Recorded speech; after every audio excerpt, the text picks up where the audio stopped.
Choose one. Matalino, kagandahan, masipag. Siyempre, pipiliin ko matalino at kagandahan.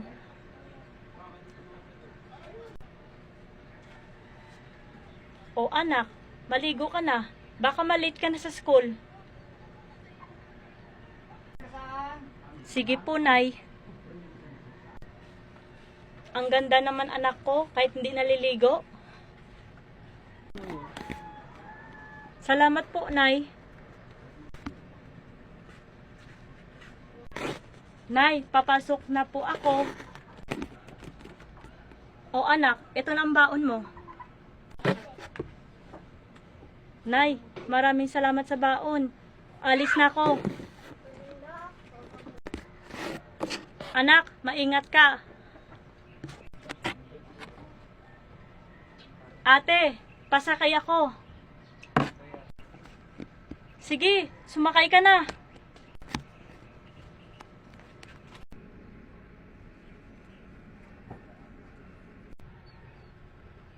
Para lang po, ate.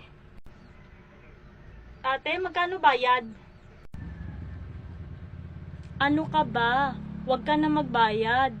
Basta maganda, libre. Salamat, ate. Okay, class. Magandang umaga. Mayroon tayo ng recitation. Okay, sige. Tatawagin ko. Kung sino tatawagin ko, siya ay sasagot. Ikaw muna, Mary Rose.